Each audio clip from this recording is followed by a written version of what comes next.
punk rock changed our lives. Surprise! Whoa, dude!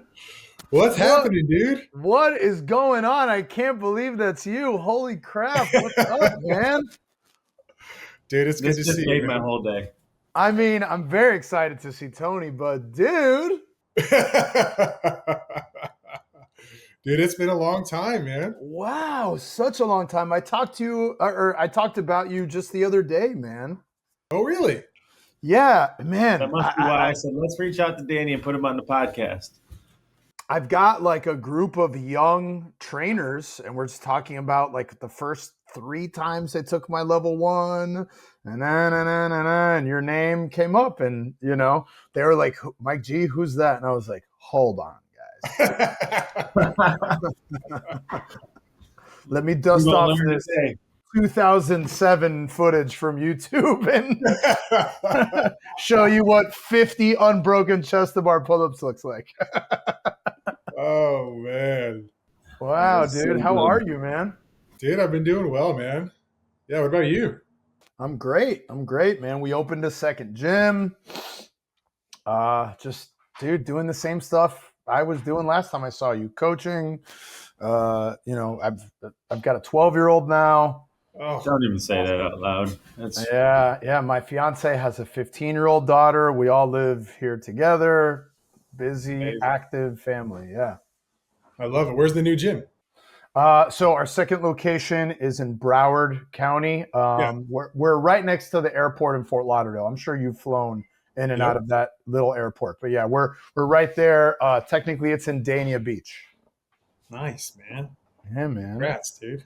What's your like day to deal look like now these days? Yeah, that's a good question, dude. Good question. Man, I have 2 kids, 13 and 9, 2 girls. Living in Encinitas, California, so not even on the East Coast anymore. Started a little decaf coffee company and changing the world with these gentlemen right here. Cool, man. That's super rad, bro. I missed the old days were great, dude. Yeah, they definitely had their 2007 place. video, 27 years old. Like, imagine that shit. Yeah, it's so crazy, man. It's so crazy. Yeah, I have to remind last time Tony and I podcasted, we talked about this a little bit, but I am like constantly reminding myself and my team to do what I call like do day one shit, you know, and it's really tough for me to do that sometimes. Like I lose touch with what day one stuff is, but man, for my new coaches, for new trainers, for new people in our space, it's so important that they're exposed to that, you know? For sure. Well, shoot, man, we could probably like just talk about the last 20 years forever, but Yeah, man. we should probably kick this thing off. No.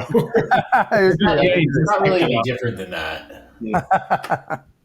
Yeah, that was the most authentic introduction that was impromptu ever because Jay just hit record and Danny was like, "Whoa!" I didn't even know it was happening. I thought it was just going to be Tony and I, and then, wow, what a pleasant Boom. surprise. Yeah, Danny, do you know Carrie? Have you met Carrie before? Carrie? I don't think we've ever met. No, I don't think so, man. I've seen your face on Tony's stuff, but I don't think we have. Spot the Flaw. If you watch the Spot the Flaw course or any of the L2 stuff, there's Carrie's face. Yeah. Cool, man. Only Carrie here. I wasn't Nice sure to if meet you you. guys had ever met. Nice to meet you virtually, man. Likewise, you've been brought up many times. So Cool. This is a very rewarding episode because I have like basically all my friends on here, so this is kind of cool. But thanks for basically being like, "Fuck yeah, I'm in. Let's just do a podcast episode." Danny's always down, so I just text him like, "You want to come?" He's like, "Yep, I'm in." Always. Generally, dude, you just got back from Italy. How was that? How's Sean's wedding? Wow. So we did 8 days in Spain and then 7 days in you did? Italy. I didn't know that. Yeah. Soul Sean got married in Lake Como. Yeah. It was a very small, intimate, beautiful wedding. It's like 6 people in them. We stayed on site where the ceremony was. It was gorgeous. They probably invested more money in the pictures, as you can imagine, with Sean than anything else. So it was a really beautiful wedding. And then, we just took advantage of being out there and extended our trip to do Spain and Italy. Yeah. And man, in the 15 years I've owned a gym, I have not done anything like that ever. No. I've never given myself an opportunity to take an extended vacation with zero responsibility and very little plan, and it was very anxiety provoking for me at first, but once I like gave up control, it was life changing and amazing, really incredible. So How quickly will the next one come up now that you've broken the seal? dude, my chick and I are talking about trying to move to Europe. Why does that always happen? We all do. We're like, what's the Zillow in Europe? I got to find this. Yeah, dude, I know it well, man. I mean, look, my son graduates high school. It would be in 5 years. So the way I look at it, like right now starts our 5-year plan to do whatever is next, and for me, I've never lived outside of South Florida my whole life. I'm 40. So if I don't do that sooner than later, it's never going to happen. So that's kind of what we're talking about now. If that is Europe, I don't know. But we're talking about doing something wild like Latin America or Europe. Yeah. So I love it. What were some of the things that you noticed when you when you kind of surrendered to that experience? dude, like my whole life revolves around being the guy and being in control and having an answer and having a plan for everyone and anything all of the time. And I'm pretty good at trying to do those things, or at least the illusion of me being able to do those things. Yeah. And, we had a couple moments, like actually on the flight on the way out, where I was just like, oh, sweetie, is this tour booked? Is this hotel booked? Is that, And it was like, no, it's not. We were unable to do this. And like my stress elevated, and I just said, F it. Let go. You have no control over this. You have no control over the gym and the kids and whatever. And man, when we just landed, there was so much freedom in like not having the answers and not being the guy, And you know what else helped change or helped tremendously was the time change. Yeah. Like I couldn't force this connection. Yeah. Bro, I couldn't possibly have control of the gym. And are you guys signing people into Zen Planner? And we're waiver signed this morning and all that crap. It was just not possible. So it just forced me to enjoy it a lot. Yeah. What did you notice upon return? The gym doesn't need me. Like the world does not need me to continue spinning and operating. Yeah. And I hate Miami. No. I never thought I'd ever hear you say that, actually. No. I don't. I actually bust on people that like talk crap about South Florida. I know. It's too easy to shit on Miami. But yeah, like, dude, we landed at like 3 p.m. and I immediately sat in rush hour traffic and was like, over it. Yeah. Mm-hmm. So what have you taken away from the trip and like that time away, realizing it operates without you? So like, how do you integrate that back in? You're like, I'm not needed, but you don't go right back to what you were doing, right? Where you're like in it. Yeah. I have gotten back and thrown myself right in it. It's just that side. I almost felt guilty about being gone. Like I almost felt guilty about like posting pictures on Instagram and sending pictures to people because they were going to see me having fun when I should be working. And I realized that's such a negative and like toxic. It's actually quite the contrary. The people who love me the most are incredibly happy to see me smile and to see me in a good place and to see me enjoy my life. And I'm trying to like recognize that in all of my affairs and like my day to day since I got back, is like really trying to keep a strong perspective of that. Like, it's not like a race to see who works more, who can outwork who, So like, I definitely came back, and I have been working hard, but I'm trying to like have some grace with myself and like, slow down a bit. And like, look, like today, I woke up, I took my kids to school, I went to the track, I ran some intervals, and I'm coming to podcast with you guys. I'm going to go do jujitsu later, and I'm not even going to go to the gym. And I'm like, okay with that, Dude, you are 100% speaking my language here. I mean, we've talked about this quite a bit, but there is this like interesting message or messaging that's been going out over the years of like grind culture, right? Inevitable grind, just all day, every day. There's like a badge of honor with it.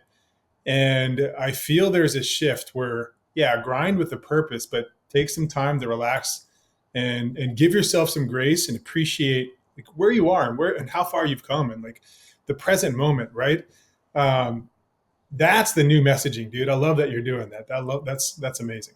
Bro, like if I'm not in a good place, if I'm not chill, I can't be an effective boss, coach, father, partner, anything, And man, like we just had to move our Miami gym. I've told Tony like some of that stuff, and I didn't deal with my previous landlords with grace.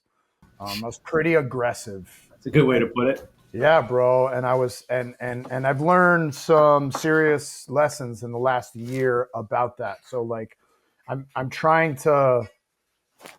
Again, I've been using the word grace a lot for some fucking reason. I don't know, but like I'm trying to like in all of my affairs, like that comes first, So one thing I would say. Go ahead, Gary. No, just I think what you're talking about, self-compassion, and we all just went away for a trip, and this came up because here we are. I tried to invite Danny, but he was gone in Europe for 17 days, so he couldn't come with us. We'll get him on the next one. He knows he can leave now. Yeah. But like David Brooks wrote this book called The Second Mountain, and I come back to that a lot because I think we're all in that place where like the first mountain is individual success. Like whatever way you want to do it, but like likely you figured out some shit there. You worked for the man, you did whatever, and you were kind of chasing success metrics that as you get further in, you're like, that doesn't feel right. Maybe those don't align. And then eventually you hit the valley, which is like crisis or transition. And like we've all talked about our own set of that. And sometimes that's just coming to grips with like mortality. Like you're like, oh, 40, fuck. What's next, right? Or you get a taste of Spain and Italy, and you're like, I wonder if I like cobblestone. Yeah, and then you go, and then the second mountain is like your commitment and service, right? And so like the paradigm completely changes, and you go towards something that like definitely has meaning to you. And I don't think that like owning a CrossFit gym is without that. I think it's that, but this paradigm shift that you could have can be I want to show people how good this job can be, how like amazing of a person I can be when I'm constantly having self-compassion and taking time for myself, and that's what it looks like that. Anyway, that's just what I hear as you're talking through that. Yeah. It's chasing the hierarchy and then developing all those skill sets and then transitioning to wisdom is essentially what it is, right? It's you become more of the mentor, the guide. And we've talked about that. It's fluid intelligence. I'm constantly chasing and building and creating this skill set to crystallize intelligence. Like those skills are pretty much crystallized, right? I'm not going to get much smarter. I mean, yeah, there are ways to continuously improve, but not to the same degree as when you're in your 20s and 30s. So now it's this crystallized intelligence. Now what do I do with this? I become the mentor. I have wisdom. I can guide. Right? I can show people the way. Like it's a cool transition when you can accept that transition. It's a hard transition when you still want to be chasing that hierarchy and you're not ready or willing to be the guide or the mentor. Yeah, I mean, you mentioned like facing your own mortality. I'm 40, not 70. But I Welcome to the club. dude, Yeah. Good company here.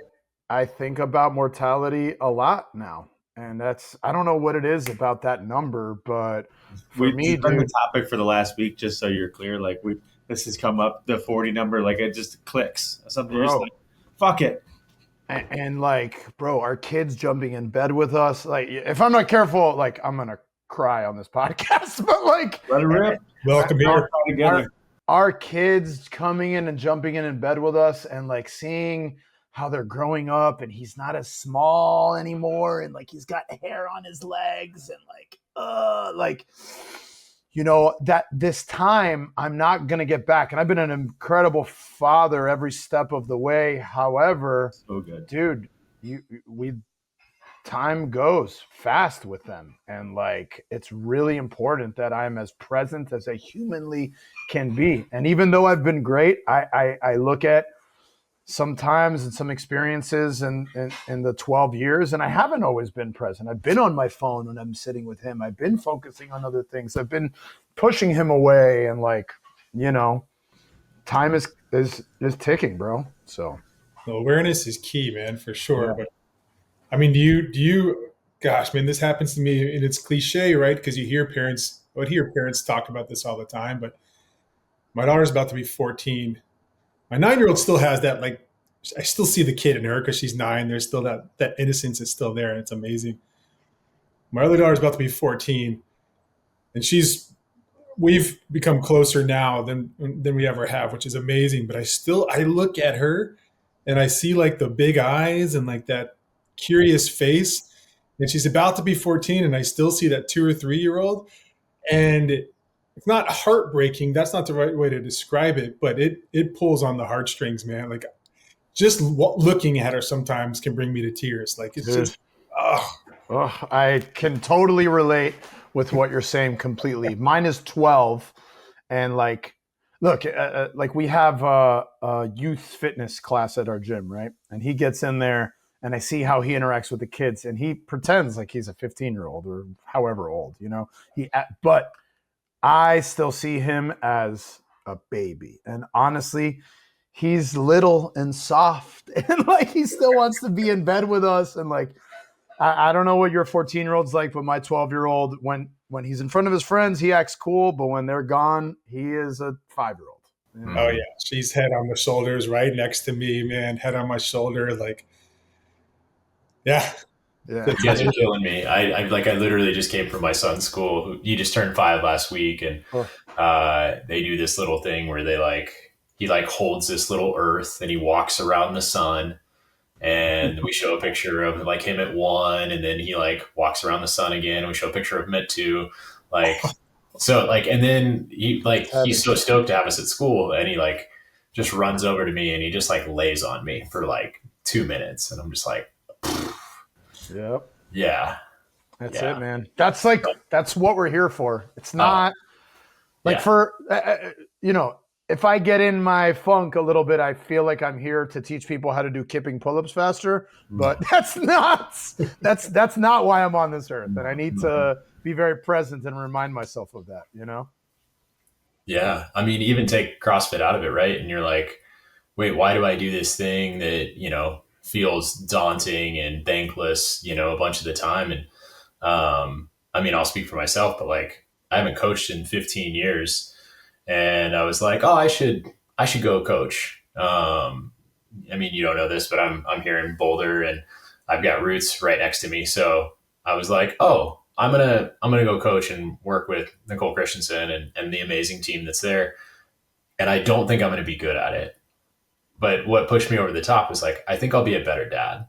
I was like, I guarantee that coaching and the ability to connect with people and articulate something that is very highly complex in a soft, gentle way is going to benefit the shit out of me down the line. Yeah. Yeah. It's interesting, man. This whole conversation. I think for me, I've spent the last, I don't know how many years searching for meaning and purpose in work, right? Like meaning and purpose in work, and not to this is a me problem, not a CrossFit problem. But I was really looking for it when I was working for CrossFit, and I had it for a while, and then the last few years, it just kind of, I was searching for it, and it just wasn't there. And we've all probably read Man's Search for Meaning, right? So Man's Search for Meaning, he says one of the ways to find meaning in life is through love, and that one hit me hard because I started to realize that I was looking for meaning in all the places other than where it really was. Like my wife, my kids, like it's all there, man. Like being a good partner and being a good parent and providing love and accepting love, providing myself grace and providing grace to others. I think that's where a lot of the meaning was, and I was just completely ignoring it. Yeah, I mean, dude, I can relate. Like my number one has been Soul for the 15 years before my son was born. I mean, I can argue this is a little heavy and there's a few different takes on this, but man, I can argue that my obsession with the number one, the gym, it cost me, other relationships in my life. And coming to that realization now at this point in my life and really nurturing my partnership, making that first, making this home that I'm living here comfortable. Like now, this is the first time in my adult life that like I look forward to coming here. Like this is my happy place. Soul is for a lot of other reasons, and I love being there, etc. However, right now in this point in my life, maybe this will change, but this is my like temple. This is my Zen here, this place. I like look forward to being here. You know, for the kids, for my girl, the animals, everything. Like this is where it's at for me now. Mm-hmm. Yeah, we talk about the cliche of it a lot, like the the airplane metaphor, right? Like, put your mask on first, and we so like we just fail to do it so often, right? And even to your point, and I don't know that this is your situation, but you're like the house, these people like that are around you, right? And it's so easy to give directly to the the immediate family you have and not give to yourself, even though that when you do give to yourself first, you show up better for them. That radiates out, and it's just this thing that keeps giving to the world. It's just hard to see that, and if you haven't done the work or like spend any time with yourself, you're like, I'm good. I'm fine, and I'm giving the best I can give to them. And then you do some work and you're like, oh, I was giving them like 30%. Fuck. Well, dude, like for a guy, look, I'll speak for myself. For a guy like me, I've learned that, dude, not a lot of people call me out. Not a lot of people call me on my shit. Like I'm in a place where I'm the guy and people kind of cater to me like that, and they don't call me on my shit. And I need my shit to be called on. And now that like I can have that relationship with my partner and I can accept those things, that's what's elevating me as a person now. It's not healthy to be in a place where you are always and I'm not, but where you're always quote unquote the smartest guy in the room. Like that's not the move, man. So just learning to have, it's cliche, but learning to have more of a balance has helped me in my life tremendously, right? Like there's a reason when I go to jiu-jitsu, why I feel better, right? Like I'm learning, it's like unlocked the same thing in my brain like it did when I first learned how to snatch. Or when I first learned how to do a muscle up before I opened Soul, right? Like when I was playful, I was learning things, learning new information, not being the guy, going somewhere else to getting these things. And I can come home and like be a better person because of it, rather than working in my place, training in my place, running my place, doing everything there. Dude, sometimes I come home like a jerk. I'm like stressed as hell at the gym. I come home and I bring it here, so. Yeah. I think it's for one, I'm still I want to hug you because you did take time away from the business. And I know like how strange and how hard that was for you and how proud I am of you for doing that. I also know how much that literally I know changed your life. So I'm pumped Yeah. for that part of it. But I think like a lot of what we're talking about, the second summit and like this 40-year-old thing and all that stuff is like, it's not like you pass through this imaginary barrier, but it does seem to be that way, right? We've talked about this a lot between like the three of us, and now you're included in this too, Danny. It's like, it's not a midlife crisis thing. It's more of it's a values thing, right? I feel like everybody I know who's at least done some degree of intentional discomfort with the goal of growing from it, we end up hitting this point where it's just like, there's a self-reflection. There's like that second summit does seem to be like that 40th birthday. You know, mine happened to hit right dead in the middle of COVID. And then I was like, I don't have time, right? Like, you know, it's not like I'm going to die tomorrow, but I'm like, you know what? I'm just kind of done wasting time. And I think what ends up happening is we move into, at least for me, and based on the conversations we've had, is like, we move into a season of like values. You know, another cliche, but cliches are cliches for a reason because they're at least founded in truth, right? But and what I think is interesting in your 40s is we all, at least all of us here, have all moved towards, I guess, you know, the word has been like a softening and unwinding, a thing where it's like, hey, I'm going to just be here right now. Because the thing that is crazy about values is that definitely in like your teenage years, your 20s and your 30s, we tend to conflate or confuse value with like difficulty to attain. Like that becomes possessions or careers or professions or all these outward things. And then you hit 40 and you're like, I fucking love birds, right? Like, you know, you're like, I love animals. Like, I want to hug my friends. Like, I will literally fucking pummel you and tackle you the first time I see you because I haven't seen you in so long. Like, and I want to just move into that place. And I went from a place of like, I got to be hard. I got to make things hard. I got to try hard. I got to grind. I got to win. I got to achieve. I got to attain. I got to collect. And I'm like, meh, I'll just ride my bike and hang out with my friends. Like, we all grow up to grow young. Yes. You brought up curiosity, and it's kind of that, you know, Mike, you said about your daughters, how quick we are to stamp curiosity out of children and then be so shocked why we all spent all of our like 20s and 30s being like, got to be certain, got to know what I'm doing, got to have the plan, got to have the objective.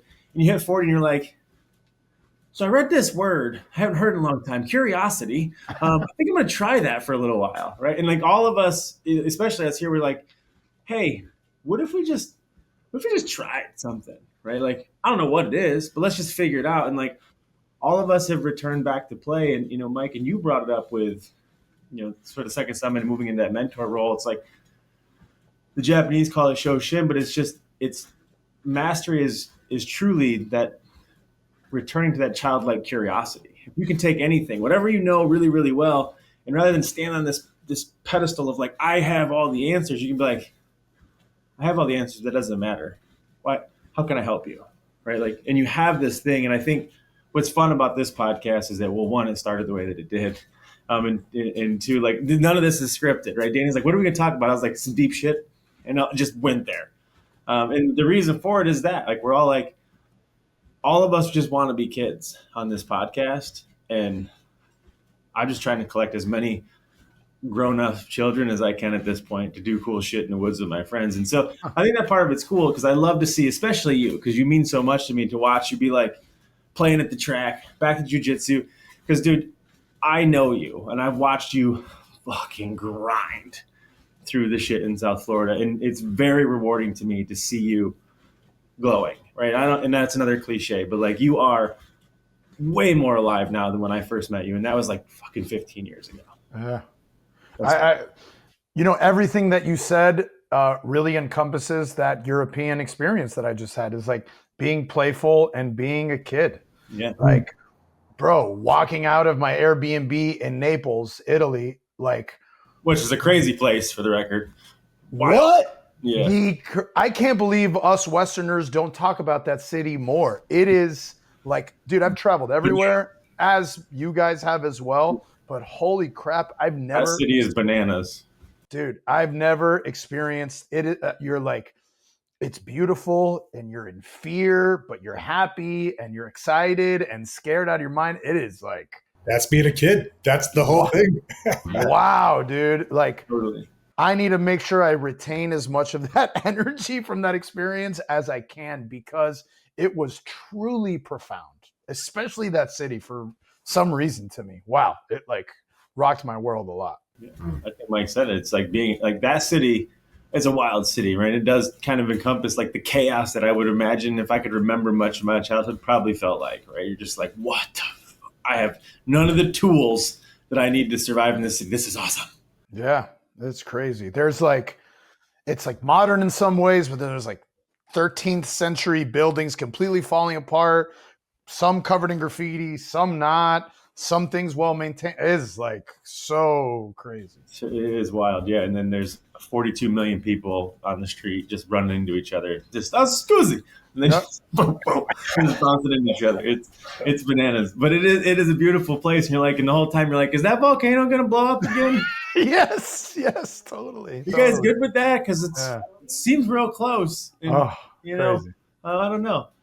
No, that's it's funny you also bring up the European thing too, because I don't really know if I've ever, when at the end of the gym, I was like the same thing. I was like, all I want to do is work remote from cobblestone streets in Europe, like because I was there a lot, as the Northeast guy. I was always teaching the seminars in Europe because apparently that is somewhat the same somehow. But I think there's definitely a level of that I never really gave much attention to, which is being able to play so much and get so far away with so much time zone, so much distance, so much, culture that, I call it a lot with like the work we do with like the hit by the bus test, but it's almost like the go to Europe test. Cause when you go to Europe, like the time zones do screw you up, the distance screws you up, and you just stop trying to check and you're like, it doesn't matter. Mm-hmm. Right? I can keep up with this thing. And it's kind of a cool way to force that, but whatever it was, I'm glad that you experienced it. Cause I definitely like this version of you better. I mean, the one reason I wanted to bring you on was because I've watched you, honestly, since you met her, you have truly changed quite a bit. She has completely changed my life, bro. My perspective, like so many things on life. And as somebody who's a bystander from a long ways away, I can see it and cheer for you and applaud it because it's like, I'm proud of you and I'm happy for you because that's awesome to see. Thank you. But one of the parts that we were just talking about too is doing the hard things. And I was writing about this morning too, which is the value of getting into a relationship that is a challenge, not in like a top sort of way, but like that. I know that she has forced you to grow through discomfort and addressing your own shit because a great challenging relationship is a fantastic mirror. And I know that you got thrown in front of that mirror, and it's awesome to see you have grown out the backside of that. Thank you, man. Yeah. I mean, it's been truly life-changing. Just having a partner that, like I said before, like calls me out on my stuff, has helped me grow, has helped me see things I don't see, is truly selflessly supportive. I see the way she loves my son, the way I love her daughter. Like, it's been great. So it's amazing how much we try to build echo chambers, right? And then you find yourself being like, this doesn't feel as good as I thought it would be, being, the importance. I'm assuming that's not probably the case for a lot of people. Some people are absolutely fine being the one, but I think when we all grow we all live in this growth mindset, in this growth space where it's like, I think I need someone to rep me. yeah. Mm-hmm. Like, yeah. Somebody tell me it's not deep enough for something. Can I get some feedback here? And it's cool to see you recognize that too. Very, very well said. I have a question for you guys. You guys have probably traveled more than I, teaching seminars. I've traveled a lot, but definitely not as much as Tony, and definitely not as much as Mike. Carrie, I'm not sure like what. No, I haven't traveled that much. These two guys have been everywhere and done everything. I used to brag. It was almost like a badge of honor for me to brag about. I've taught in Portugal, Argentina, Chile, Peru, Colombia, Panama, Mexico, Brazil, and I've seen nothing besides the inside of a gym and a hotel room. And that was like a badge of honor. Like, yeah, I got booked to teach in Buenos Aires for 3 days and fucking, I got my stamp. I'm coming home. Yes. Yeah. I need to get home and get back to the gym and work, get back to the gym and work, get back to the gym and work. And she was one of the first people that was like, why is that cool? Like, you've had unlimited amounts of free travel and free flights, and you have experienced nothing. Yeah. None of those things. And it's true. For years, I was like, Coach B, I need to be on the fastest flight back to Miami. I don't care how inconvenient it is. Just get me back home. I just need to be back home, and like, dude, what a shame that is. I look at my business partner, Sean, and he lived it up in all of his travel. Well, I dragged his ass to a lot of places. He didn't really have a choice. I was like, you're not going home, bitch. I got you. You're coming with me. But man, I'm almost embarrassed of that now. And it was a flex for me for so many years. Yeah. Well, You've done it. So, I mean, first of all, it might feel like you didn't do much, but like you still got the stamps, you still got the location. You can go back. Yeah, for sure. And you still have a better story than most people do. But I would say that. But I didn't mean to cut you off there, Mike. No. I was just gonna say it was a mix for me. I mean, there were times when I did the 3 days. Fly in on a Thursday, or leave on a Thursday, fly in on a Friday, depending on where it was. Work Saturday, Sunday, and then leave Sunday night or Monday morning, right? And it was like Australia's or 15, 17 hours, or South Africa, Crazy. Which was like 30 hours of travel. You'd be traveling more than the time you actually spent on ground over there, And then there were times where I actually took a day, or I would land and be like, screw it, I don't care what happens. I'm going to pack up my backpack. It was like in New Zealand. Landed, got to the hotel, emptied everything out of my backpack, packed what I needed, and just walked for like 15 hours through New Zealand. I would say the in and out was probably the majority of the time. And I don't know, man, like thinking back, and we've talked about this before, but it was like a badge of honor, because there was something about people being like, dude, how did you do that? Like, there was the crazier people thought it was, the better I felt about it. Yeah. Right. It was like, people hold me in this at this higher level, give me some esteem, some honor about it. Which is like ridiculous, and we've talked about the four idols before, and like, that's the one for me, man. Like there are a lot of things that I've sacrificed in order to be considered honorable, or for people to look up to me in some regard. It's funny this comes up too, because I think we were talking the other day, Mike, and then I forget what we were talking about, but you're like, that's awe, right? Like, and I was thinking about that as I was running yesterday, and funny because we've all become runners, which is hilarious.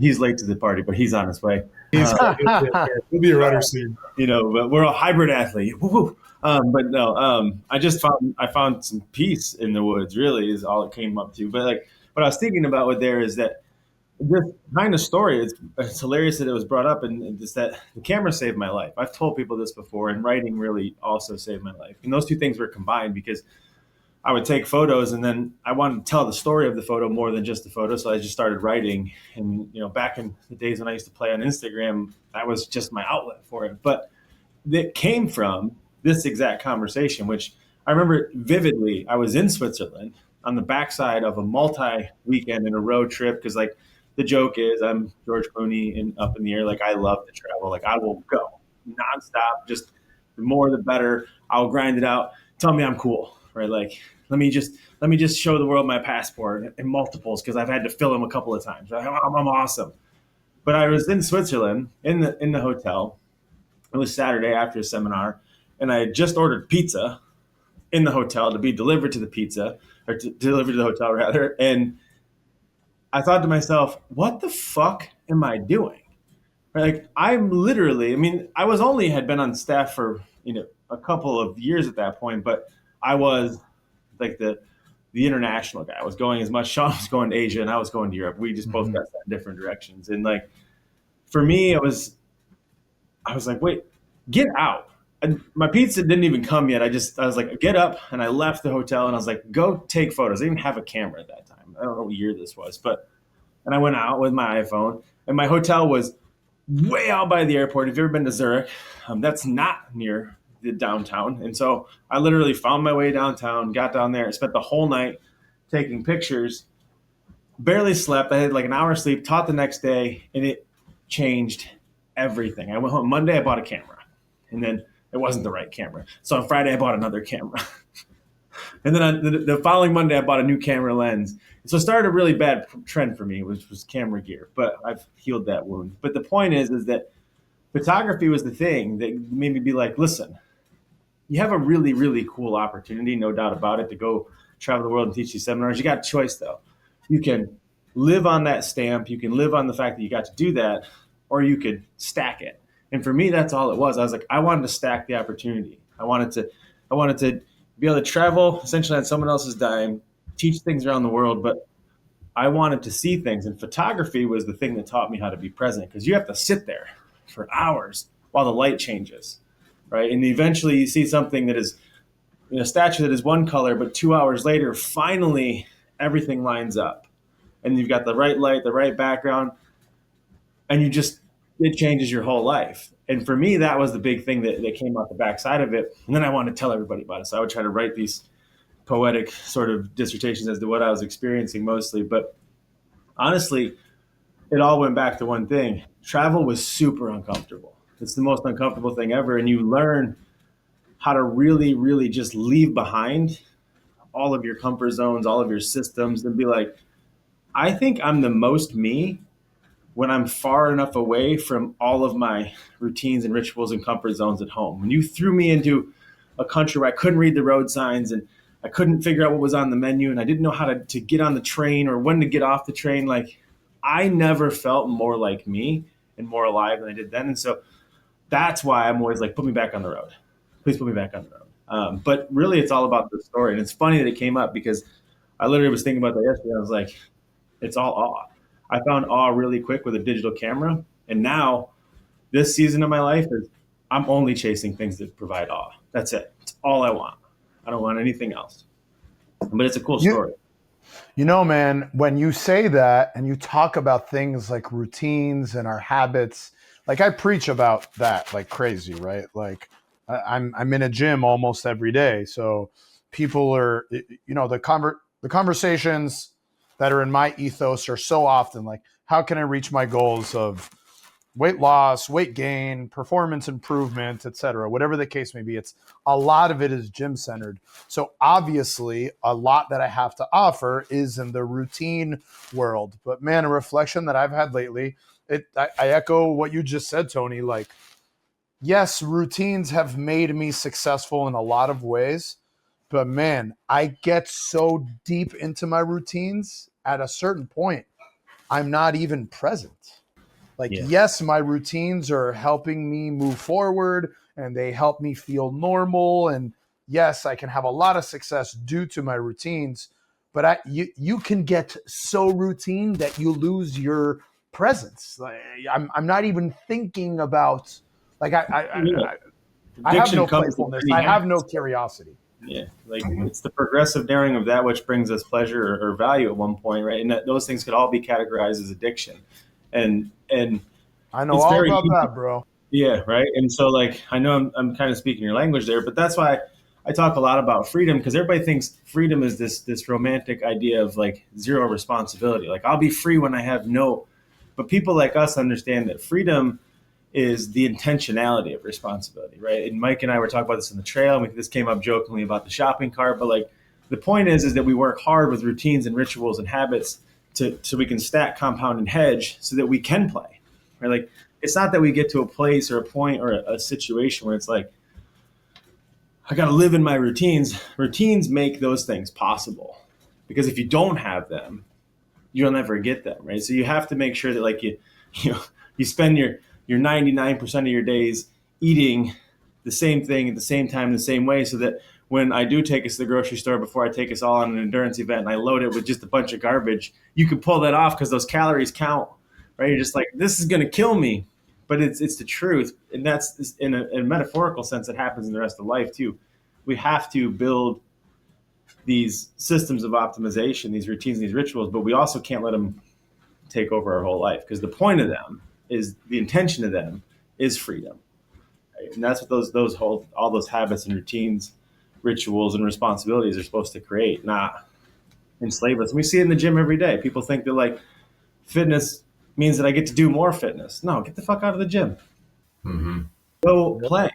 Yeah. They support the adventure, not take away from it. Right. Yeah. We get so good at it though. Like I think the reason we all like CrossFit, like at a time was, well, it's measurable and it's repeatable. And, like those pieces, like, oh man, I know how to get really good at things. And so, we had this conversation in Nashville, but like when I would drink, I would be like, I only know one way to do things. It's go hard, and like that, and oh, I can create a habit. Like, yeah, all right, a beer or two a day, like doesn't seem to bother me. Like I'm good because my body's pretty resilient and I'm not really checked in to whether or not that actually feels good. But here I go. I've already created the habit and you know what? I'm doing fine until you pull it out. Right. And then you break the habit, you break the cycle. You're like, oh shit, that actually does deeply affect me. That affects my relationships, my presence, how I show up in the world. And like that, I mean, I think we all come to it differently, but like that's been huge for me to just get away from these little things that really block our ability to be present and stay in that moment and go like, what intention do I actually have around this? Like, oh man, beer sounds really good right now. Like, oh, doesn't actually like feed any part of what I want to do after the fact though. So that's just a feeling. That's okay. It'll pass, like having, and I didn't realize that for such a long time. Like, what's the reason behind it? Like what, oh, that's a reward. I had a good day. I'm parenting a small child. I had a great day. Like I totally deserve a beer. That will totally make me show up worse for him. Right. In every way. Like, oh, right. I don't need that. Fuck. It's such a hard route to get to. Even though we've seen plenty of people do it ahead of us. I think it was coming out of the backside of Nashville and having that conversation around a group of fire with a group of dudes that was totally not meant to be about that at all. But then hearing basically everybody sequentially, all six of them being like sober, and all essentially by a choice, right? Like, there was obviously some where the circumstances being like, I got to get my life together. But like all of us arriving coincidentally, basically in our 40s being like, man, life's a lot simpler when things are a lot clearer. And back to the point of like the routines and habits, it's just that, hey, I want to spend less time and I need to be less reliant on routines, rituals, and habits. And like, well, I don't need to be as rigid if I remove so many things that are deleterious, right? Like if things aren't taken away, like if I just take away, alcohol is not that important, right? Or I take out, these things or that, and you're like, wow, these routines and rituals become a lot more flexible and fluid. They're still important, but they're way less important. But when you layer on all these other variables, you end up needing to ratchet these things up so high. And you're like, dude, you could just eat less like an asshole every once in a while and just work out a little bit more intentionally every once in a while, but then just stop all the other garbage.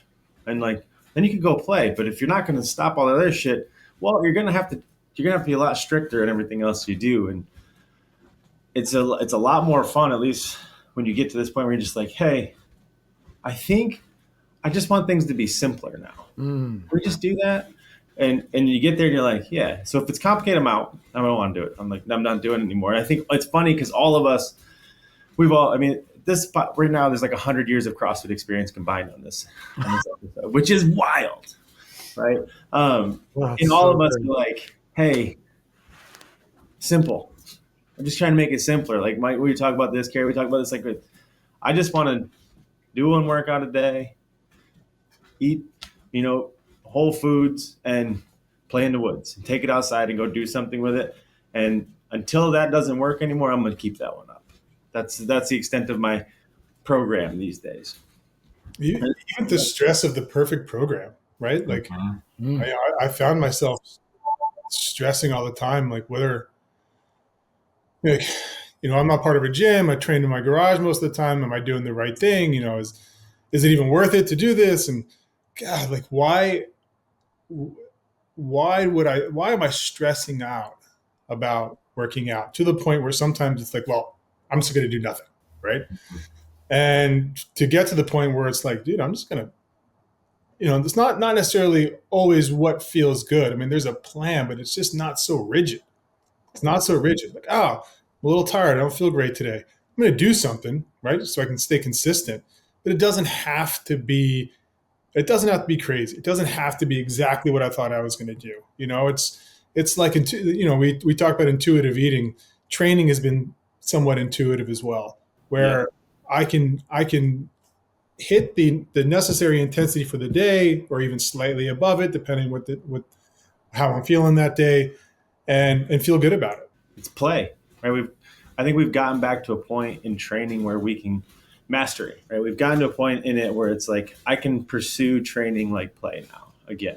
I don't have to be so scientific and so methodical and so thought out and so rigid with it. It's like, I can have fun with it, and I can be okay with the output or the product of it. Because it's so funny, it's so ironic. Like, the point of training and nutrition and habits and rituals and routines is they're all meant to give us our life back, right? That's the whole point of them. But it's funny how quick they actually become our life. And then we all learn, I think maybe it's part of the big soft, and you're like, wait a minute, the point of this thing is to go do that thing, right? And like, as an example, be like, yeah, so I think, how do you guys feel about 20 miles this weekend with zero training? Okay, fuck it, I'm in, right? And being able to do that, like, how cool is it that we all carry around these haggard 40-plus-year-old bodies who are just like, when are we leaving? And we can just do that. And I think it is. I think there's a necessity to be that meticulous about training at some point, right? Like, it's what got us to this point. It's what got us to the point where I have a level of fitness, or we have a level of fitness where I'm like, yeah, I'll sign up for a 50K in Mammoth, no problem, right? Like, the whole goal has been to have this level of fitness where I can go out and do anything I want to do, right? And at that point, like, man, like, that's a pretty solid place to be. Now, that came from all those routines and being meticulous with training. But now that you're there, it's time to experience what life has to offer outside of the gym. And I think, what an amazing place to be, and now everything I do within the gym just supports these new adventures, which is great. Yeah. I don't want to make this, I don't want to turn this conversation to talk about CrossFit, but I will say, hot take, that is Greg's original philosophy. I mean, I learned this from Mike. We've all done for 20 plus years in our life. There's a reason for that, right? Dude, I learned this from Mike in 2000. Don't date yourself. 2007, 2008. Listen, CrossFit BGI, Todd and Dana. Well, they're not. It's not Todd and Dana Lynch anymore, but Todd Lynch and Dana whatever's gym. CrossFit BGI. Mike taught the seminar or the segment of capacity at random task. I remember this very well, and like, that's Greg's philosophy. Is being able to do anything well. And I don't want to shit on myself, because the experience is what has brought me here, and I'm happy for all of those things.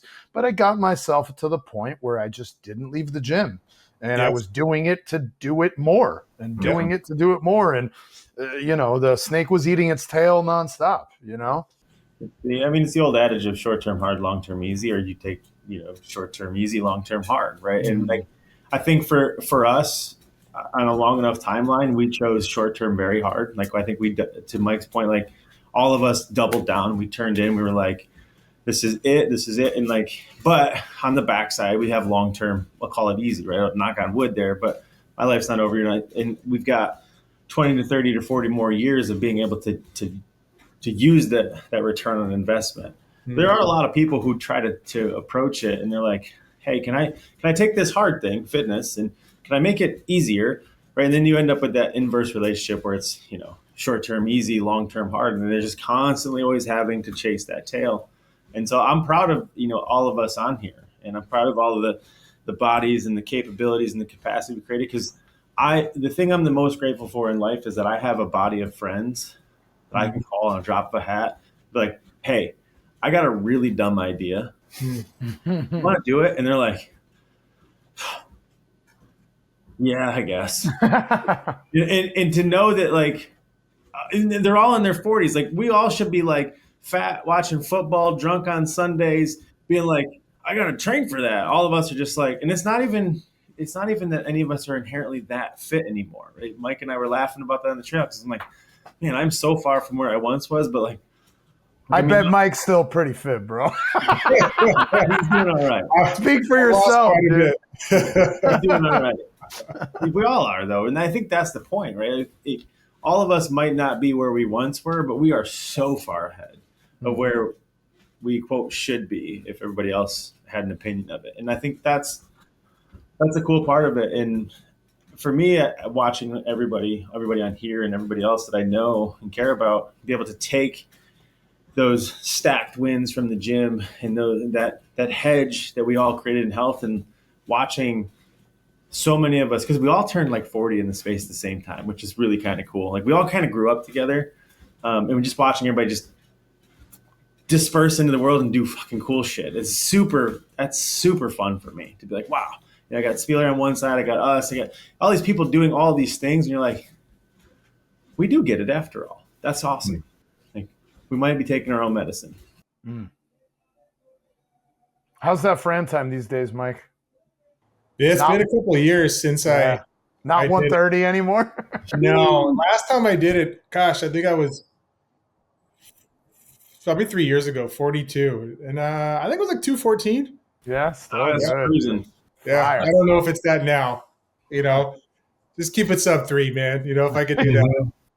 It's funny we talk about like having a bunch of friends that are ready to do stuff. I got this buddy out here, Aaron. He's like locally, he's the guy that I call if I have something dumb that I want to do. Text or call Aaron, and he's in. And I owe him a lot. He's like, dude, he's kind of figuring out how I'm going to repay him. But even the other day, I'm scrolling through the Concept 2 bike app because I love my Concept 2 bike. Yeah, I'm on that thing, and I'm like, oh shit, they have challenges. And I look at it, and I'm like, oh, 100,000 meters. Right. And I text him because he has one. And I'm like, 100,000 meters, dude, challenging a CT bike. We got to do this. And he's like, fuck no. Next text, but maybe. He's in. It took me 19 minutes to do a 10K. So you start figuring that out, like how long, and it has to be done in the same workouts. It can't accumulate it over a certain amount of time. Like, no, you're on the bike for 100,000 meters. I did ride it 1,000,000 meters in a month once, so you can do it. Yeah, I believe in you. It's just well, let's do it. Yeah, I'm in. Let's go. It's right there. I got one. Do any of you guys still have performance goals in your training and fitness that you try to push, chase? Yeah, but they look like last weekend for me, right? Mm-hmm. They look like my ability to go 20, 30, 40, 50, 100 plus miles, and not in like a race. I don't have much interest in running events. I have a lot of interest at this season of my life and endeavors, like finishing rim to rim to rim was fun. Diesel day, all those things like that. Application for me is my performance goals now. Yeah. No, I'd say the same application. Nikki, my wife, and I tend to sign up for a lot of different things. So, we're doing a 50K in Mammoth. We're going to hike Rainier, those kinds of things. But also intuitively, I'll continuously find new things to work on. It's very rarely performance in the terms of like leaderboards and CrossFit workouts. The C2 bike is something, right? I'm constantly trying to get better on that thing. They do have a leaderboard, so I'm seeing where I am, and it's great. I got back into sprinting. Yeah. So jumping. We talked about that. I'm doing a lot more sprinting and trying to get faster there. A few times throughout the year, I'll go into I do very simple lifting programs. Like I just love the 5-3-1. Very simple and always works. Mm-hmm. Always works for me. So I'll just set up. Evergreen. It's so great and it's so easy. And so I do that. I'll do that a few times a year, man. Just watch the back squat and the deadlift and the press and all those things go up, and I love it. But I mix it up, and a lot of it has to do with those the application of things. Like we're doing the 50K, cool. I'm going to really work on performance goals on the bike and on sprints and on these longer runs. And we have a course out here. It's this hill in Vista, and there are 4 pathways up this massive hill. It's gnarly, dude. And I time it every time, and I want to get faster on it, and it's run up one hill, go back down it. Funny how we don't lose that. What's that? Funny how we bring that with us from CrossFit. Like I time everything. everything. Like so much. Everybody's like, even if I don't care about it, it's time for something. I time work. Like I tell people this all the time. Like I set the clock and work, and I'm like, how much can I write in 15 minutes? Time. Like it's just, and that's built into us because it's 20 years of just recoding our DNA. That was gets measured, gets managed, right? It's like so funny. Everything is, I'll time it, see if I can get faster. Dude, you know, us old guys peak in endurance sports. Hey, what? All right. Own it. I got a gray beard. I can't even talk shit, so it's Come fine. on, own it, bro. We peak in endurance sports at a very advanced training age. Yeah. And we're not even close to that now. There's men out there. Dude, we just saw a guy at and this is just a 5K. I think he was 46 last weekend, and he ran it at a 5:15 average pace. You know, incredible. That's unreal, dude. Yeah, unreal. For like a 46, 47-year-old guy in the hot-ass Miami, like, incredible. You know, I do want to go on here really quick. Now we're talking about running with a child brag. I do have to brag about my daughter who is running track, and there are 2 medal meets for middle school track, right? The last 2. On the second to last meet, 3 for 3 gold in the 100, 400, 4x1. On the last meet, she took silver in the 100, gold in the 4, and gold in the 4x1. Which is cool because it's become, because I've been, we've all talked about, been doing a lot more running lately. It's become another bonding point for us where we talk about running. How can we work on her mechanics? So she'll come run with me. She'll do the hills with me. This summer, we're going to go to the track and we're going to sprint a lot since we're both sprinting, and like, it's amazing. So cool. That's it, man. Like back to the question of like, are there, goals? And it's, so that, my son never has to ask me anything that I can't do. Like every time I can say yes, like, cause we had him at 36. So like, there's a good gap there, but I'm like, I don't care. I want to be 80 and be like, yeah, dude, let's go. Like whatever it is, like that's the goal. And like, whatever I have to do to maintain that. And a lot of that I think today looks like, ego, go over there. I'm going to do this version of the workout because I'd like to also come back tomorrow and work out. And I don't want to be tweaked and, constantly, right? And I don't want to show him that world, of like, I'm old and broken. And, like, I just want it to be like, yeah, dude, this is really fun. And he comes to the gym all the time and he's like, what are you doing? What's going on? And, it's just like, yeah, dude, hey, you can do this whenever you want or never, but probably all the time. But when you're ready. Right. And he's just like, yeah, it's just great. Yeah. My daughter, she asked me, for a while when I'd first done Whitney, I did Whitney twice, and she wanted nothing to do with it. It was only in the last year. We're actually driving to Mammoth and we drive past it. She saw it. She saw the mountain. And she was like, wow, thing's awesome. She's like, I want to do it. Will you guide me up when I'm 16? Will you guide me up the mountain? Gave me goosebumps. And I was like, oh yeah. Really? Like, oh! I know.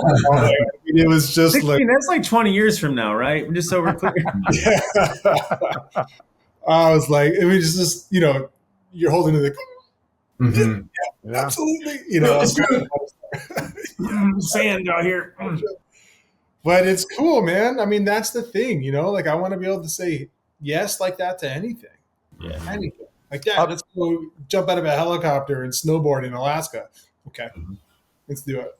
Upcoming here, I believe next month, Adriana, my girl's competing at a Masters CrossFit competition in Daytona, and they had a youth scale division, and I showed it to Aiden, and like not forcing you at all. By the way, my son has competed at USA Weightlifting Nationals. He's competed at state championships. He's competed as a weightlifter since he was like 7. And then, but after a time, he was like, Dada, I'm not into this anymore. He was over the weight cutting. He was over, like, there's a lot of pressure with these kids trying to qualify for these meets and stuff. And it just got to him. So whatever, no more weightlifting. He's just going to do kids CrossFit classes at the gym, participate with his homies. That's it. So Adriana signed up for this thing at the Atlantic Coast Classic, and I showed it to him, and I showed him like the standards, the division, etc. And he said yes. So he's doing his first CrossFit competition next month. And it's so cool that like she's going to compete and he's going to compete. And I get to be there supporting and watching them both. And it's so insane to like from, 18 years ago when I started doing CrossFit to be here now where my fiance and my son are going to do the same competitions. I love It's that, dude. crazy, And crazy. you'll be the one feeling the most pressure. What? Of course. Of course. I love it. No, Of course. yeah. I'm very proud of the people you've all become. It's meaningful for me. Same here, brother. As all become. Same. Likewise.